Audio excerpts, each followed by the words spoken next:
Welcome to Sit, Stay, Read, the podcast for every wag, whinny, and whisker. I'm Kathleen Donnelly, award-winning author and retired canine handler. Each week, I chat with novelists about the bond we share with our furry friends and how they inspire stories. Grab a coffee, get cozy with your favorite pet. It's time to sit, stay, read. Well, today I am so excited to have one of my all-time favorite authors on the show. A very warm welcome to Lisa Gardner. She's a New York Thank you Times very much. bestselling author. Thank you so much for joining us. And oh my gosh, your latest release, You'll Be Sorry. I just have to say, when it comes out, if everyone doesn't buy it, they'll be sorry. So I couldn't I help love myself. that. Thank you. Yeah, it was fantastic. And your books are always page turners. Give us a little overview of this storyline because this is a standalone. This book was fun for me because I haven't written a standalone for a bit, but I had this vision of this young couple and those first really passionate days of romance where, you're frankly so in lust, no one asks any questions. And Yeah. now they're in love, but also something terrible has happened and they're starting to realize the weight of all the things they don't know about each other. And they don't know how to break the impasse. So they decide this fresh start. They're going to go to this remote mountain town in New Hampshire, and they're going to buy up this dilapidated lodge that happens to be the site of another tragedy where 30 years ago, in the middle of the night, a family of 6 disappeared. And to this day, no trace has ever been found.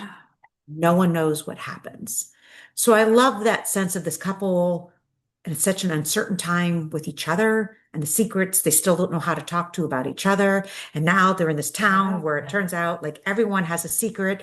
And then because everyone has secrets, I thought it was only fair there'd be a mysterious dog with secrets of his own that shows up and almost magically leads them instantly to a skeleton that's not one of the members of the family.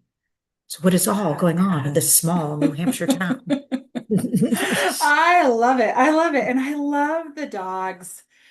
You have Dog and you have Mr. Yes. Man, Yes. and they Who connect. already is mysterious. Yeah, they seem like spitting Yes. images of each other, but 30 years apart, which. Yeah, exactly. Exactly. They were so, I was like, oh, I like how this starts. And I like how Dog, the original Dog, whose name Yes. is Dog. That's why I keep calling him Yes. that. I should say that. Yes. I like how Dog the he just, dog is how he's Dog the known. dog. Yeah. He just shows up and adopts his family. I love it. Yes. Yeah. And then, of course, he disappears too with Yes. the family. Yeah, yeah. So good. So good. So this missing family story really drives, I mean, it really drives the book forward. I love that. Was that based on any kind of a real case, or how did that come to mind that this family just disappears? No, it was based on nothing. And halfway through Okay. writing the book, I was really sorry I had come up with it, let me tell you. So I'm not a plotter. I'm a pantser. I make up the Okay. story as I go along. And I just had this strong vision of this family and kind of the drama of it. Yeah. There's this huge thunderstorm, there's this bolt of lightning, and that's it. We never see this family again. And now it's been 30 years. And again, this young couple returns, and a dog that looks mysteriously like the first dog has reappeared. And I'd been reading some articles about something called frozen grief, when you don't get to move forward because the resolution has never been found. And they talk about it a lot with if you lose a loved one in a plane crash. They went to board a plane one day and then you don't know what happened after that. The plane Yeah. disappears or crashes, but has never been recovered. And I just had this concept of what would it be like if an entire community was stuck in this place of frozen grief, where this terrible thing happened 3 decades ago, the kind of thing that's not supposed to happen in a quaint, Yeah. charming New England town. And it's like the whole town is still a little bit stuck, Yeah. including the new police chief, who's the daughter of the original police chief who investigated this crime. She got to grow up in a household where the pictures of this family and the 4 missing children who were around her age were up in her father's study.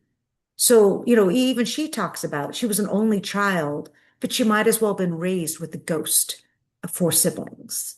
Again, this whole family is still stuck, but also it meant me as a writer also very quickly became stuck. What did happen to this family? I had to show up every day to find out.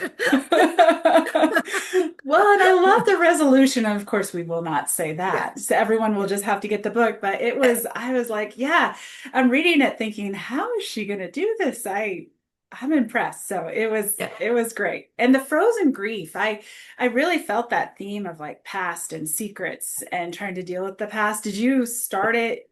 You said you're a pantser, but so do you start with a theme in mind or does it just develop? The theme develops, but I will say I live in a remote mountain town up in the Okay. mountains of New Hampshire, and we are now up to 1,000 people. When I first Nice. moved here, we were 400. For a book tour, I actually had to look up our own census data, and it's like, oh my God, we've like doubled in size. I'm very impressed by us. And, having been here for 25 years, it's this very interesting thing where it is the kind of community where, on the one hand, because it's so small, everyone feels they know everyone. But of Yeah. course, we don't. I mean, we've had some major crimes and tragedies. We had a terrible thing that became the Oh, basis of one of my other novels, Find Her, where one of our local teenagers was kidnapped walking home from the high school my child went to and was held so captive for scary. 9 months. Like they finally found her. She was like, 10 miles from my house. Oh my And gosh. it is that Wow. reminder that, you know, bad things happened everywhere. Yeah. Crime is everywhere. And I think it is that a kind of appeal a lot to the Gothics and to suspense in general that it's not generally strangers you need to be afraid of. It is the people you know. And Yeah. that's this little town of Sherford, New Hampshire, because also, in addition to frozen grief, there is kind of some suspended suspicion because something happened, and that meant any one of them might have done it. But 30 years later, we still don't know who. Exactly. Yeah. Yeah. We don't. And then this couple moves in, Raquel and Theo, which Yes, it was funny. I was like, I really like them. I don't trust them. I really like them. yes. I don't trust Thank them. you. That's what I And wanted. and I was gonna say, and Mandy, our police chief, I think she had the same feeling. So I'm Yeah. glad to hear that's what you wanted because Yes. they were an interesting couple. How did they come about to you in this story? Is it They from people actually moving into your town or? Well, yes, every small town has a fear of outsiders, but also a fascination because it's small pond. I mean, like Mandy Yeah. laughs. This young couple's been there a week and their dining room table's covered in food and gifts and offerings Yes. because in a small town, everyone wants to meet the new fish. I mean, ooh, excitement. Yeah, But at the same exactly. time, it's like, you are not one of us. Also, even though we love us and we think our town is superior, why the hell would you move here? I mean, nobody moves here. I mean, like, what? I mean, so Right. already distrust. What sane person leaves Boston for this? So, and yes, my town definitely resembles that. And Okay. but what came to me first was them and their relationship, and that oh, Annabelle's getting restless. Oh, Uh-oh. okay, puppy needs to get down. That they clearly are madly, passionately in love with each other, but they also Yeah. clearly know there are lots of things they don't know. And somewhat the whole linchpin of their marriage is not to ask questions. And Mm. how long can you sustain? Yeah. So they're pretty vulnerable. And I think it makes them work as a couple because they're rich, they're beautiful. I mean, Mandy, the police chief, meets them and she's like, good God, they might as well just like helicoptered in from Aspen. Like, they can't Yeah. be real. Who the hell are these people and why are they in our community? But you learn really quickly they're very, very vulnerable in ways they don't know how to talk about. They don't know how to Yeah. share even with each other. Yeah, yeah, they they were so intriguing and I found it funny at first I Mr. Man, which is the Yes. second The new dog, dog, shows the up, new the new dog, the dog. dog shows up and Theo just takes him right in and Raquel's like, I don't know. And I was like, oh no, if she doesn't like Mr. Man, I don't know if I can like Raquel. But that changes. So I'll give Yeah. that away. That but Well, I'm a just huge, huge interesting. dog lover, and I've had them Yeah. in many, many of my novels. And as you and I were previously discussing, I love work dogs too, because dogs are Yeah. so smart. The things they can do. Yeah. I've used search and rescue dogs in several Yeah. books, but I love this concept of the stray who's more than he appears. I mean, it's like Yeah. we have the human stranger that appears in a mystery that was kind of the narrator that magically has the pieces of the puzzle. Well, Mr. Man is our canine kind of what is it? They call it the changer of events. Like, he's going Yes. to drive the narration forward. And Theo, who's basically a giant puppy himself, as Raquel would like you to know, her Yes. husband, who, dear Lord, Yes. is just, of course, is madly in love with this new stray. And Raquel's like a canine opportunist all the Yes. way. But I think it is her melting. And I think it also, Mr. Man helps show the different ways Raquel and Theo interact. I mean, Theo loves everyone he's ever met. And Raquel is Yeah. immediately like, wait a minute. What Yeah. is your motive? What are you here for? And I'm on to you. So she and Yeah. the dog, anywhere she's like, I know you're here just for come on. And what I love out of that too is it seemed like her character arc as she accepts him, it was part of her accepting her past and some of and Yes. trusting a little more. So I thought that was pretty fun to use the dog. I do love all your books with the dogs. They are Yeah. fantastic. So as we were discussing, you do a great job. Like accuracy is so good with the canine work. Do you have a person you talk to on a regular basis to for the canine work to make it accurate or Well, I've actually, each book I kind of research all over again. So I okay. had opportunity like years ago to, when I was actually at the Body Farm for a different book, doing something totally unrelated to Fun. canines. The other people who were there were a search and recovery team, and they had actually come for cadavers. Because Okay. if, you can't actually bury people in your backyard if you want to do help your cadaver dogs find human remains. Yeah. So they had come to the body farm to train. And that was one of my first things talking to them and even learning details like that. Like I just never thought about it. And this was a Yeah. team that deployed globally to work like natural disasters, that kind of Okay. stuff. So that was kind of my first introduction to it. Then I interviewed some police officers with canines. Then for a bit, we actually had in my backyard a community that trained like therapy dogs, and their specialty was dogs that work with people with epilepsy and seizures. Oh, very cool. So Okay. I spent some time, and that to me was wild. Like, how do you train a dog to detect a seizure? Yeah. So, Yeah. I mean, I just love dogs and any opportunity to talk to people about training dogs and how you do it. And um, so each book I kind of continued to learn more and more with because we're also learning all the time, not to mention Yeah. my three crazy pooches I have who assist me with my writing process font information. I'd run scenes by them with Mr. Man. It's like, Oh, does yeah. that work for you? Do you think that's realistic dog behavior? Or they were very approving a lot. They're like, he gets snacks, right? Okay, yeah, we're in. Yeah. And then they have to test out those snacks, right? They have to make sure Yes, it's the right, accurate. Yes. Yeah. Okay. yes, yes, yes. Those Incentive is co-authors are everything. exactly. Yeah. Yeah. Yeah. Very important co-authors there. And in fact, when we started, you had Annabelle. I think she took off. Yes, I think she decided not to do yes, a cameo, but do you want to tell yes, us about your three dogs? Are they all rescues? yes. I have one rescue right now and two who are not. Okay. I have a Sheltie who's a blue merle color. So he's the beautiful Oh, fluffy cool. white. We call him the Yeah. Fabio of dogs. He's absolutely gorgeous and not actually terribly too bright, but he's fabulously gorgeous. We catch him admiring his own reflection in glass shower doors. So I love and then it. we have Annabelle, who's a little terrier, but like I'm a big hiker. She's an 11-pound dog that has done almost all the New Hampshire 4,000 footers. I mean, people on Wow. trails are like, you carry her, right? I'm like, dear Lord, we're hoping she'll carry us. I mean, she beats us up the trail by a mile. Yeah. Well, she is a terrier, so that's Yes, and she's a rat terrier. So she's a cairn okay. terrier. So, I mean, she's Okay. just really physically gifted. I have no other, I mean, we'll come to like, New Hampshire's a granite state. So you'll come to like cliffs, ledges. I'm like, oh, I'm going to have to pick her up. And as I'm turning, she's already at the top, like 30 feet above us, looking down, like, what's taking you so long? It's like, never mind. Now we just have to figure it out. I love it.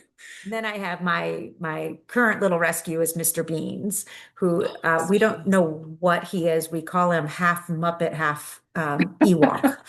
Oh, I love He's it. his specialty is being just ridiculously adorable, and he's very good That's at it. He important. takes it very seriously. So Oh, yeah. I love it. And now you're very involved with animal rescues, right? So can you tell us a little bit about the work you do with animal So rescues? I've been involved with my local humane society, the Conway Area Shelter. Cool. Both I've had a number of rescues over the year from the shelter. Mr. Beans is the one I got several years ago. I generally get the Okay. senior dogs, and Mr. Beans was supposed to be 12 when I got him, but when I adopted him and once we got him healthy, because he'd been a really severe neglect case, so he was, turned out he ended up half his jaw was rotted out. He had a hole in his throat, Oh like he was no. skin and bones. It took a solid 6 months just to get weight on Oh, him, another 6 months to get muscle on him. He's doing fabulous and he's turning into oh quite the good. little hiker himself. But he was supposed to be 12, but now that he's all healthy, we think maybe he's 4 or 5. Okay. I mean, I've Wow. been on the vo a board, I've been active with the operations and fundraising and helping expand the That's cool. shelter. And yes, they definitely know what local author to call when they have, rescue cases that possibly need a little bit more. I love it. It's so important. I mean, rescue dogs are the best. I think almost all of mine were rescues, and they're just fantastic. You also have been honored for your work with at-risk children. Is that something you Yes. what Yes. can you tell us a And little that's bit about another that? local organization, Children Okay. Limited.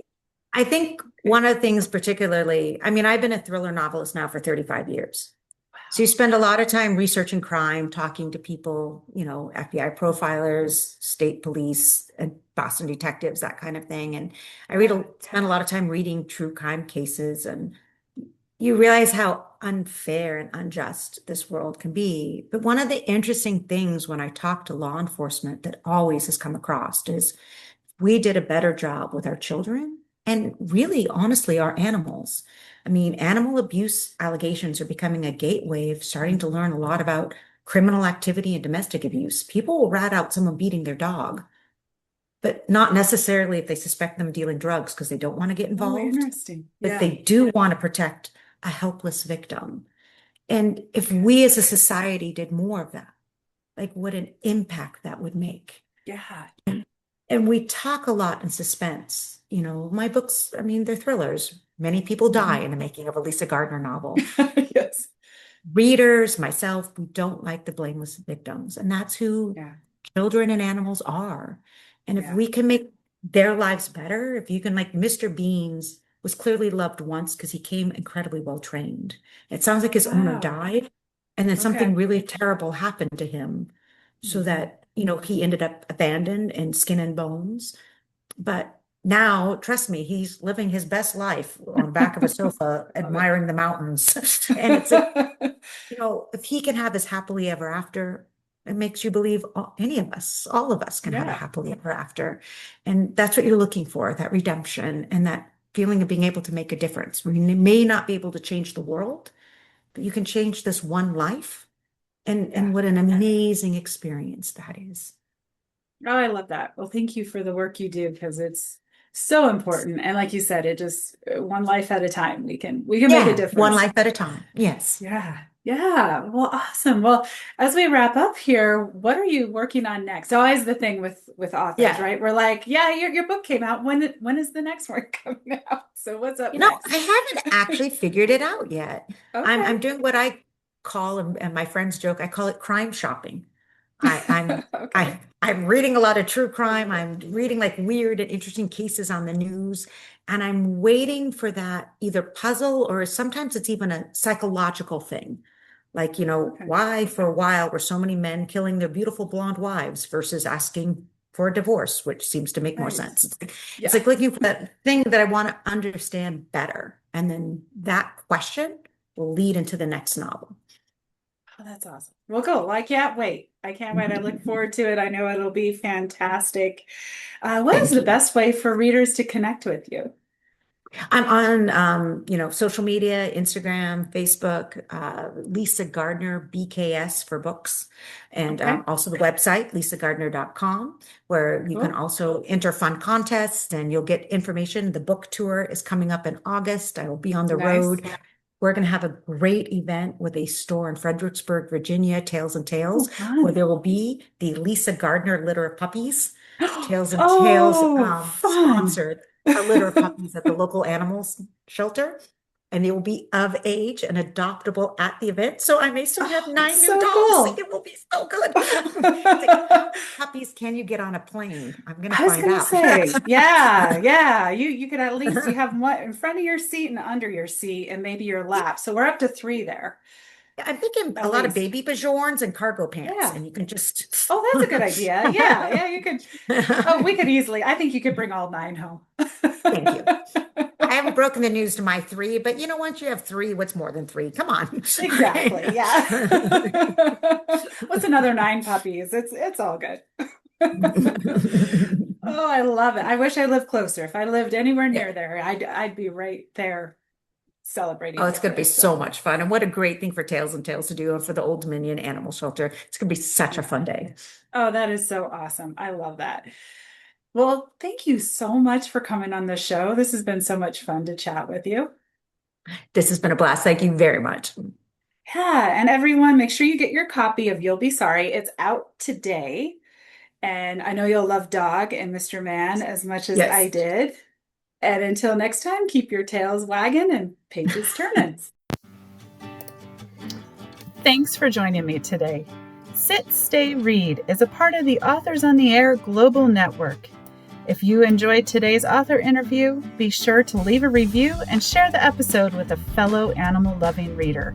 If you're curious about the world of working dogs and wilderness adventures, please check out my books at KathleenDonnelly.com. Until next time, curl up with your best furry friend and sit, stay, read.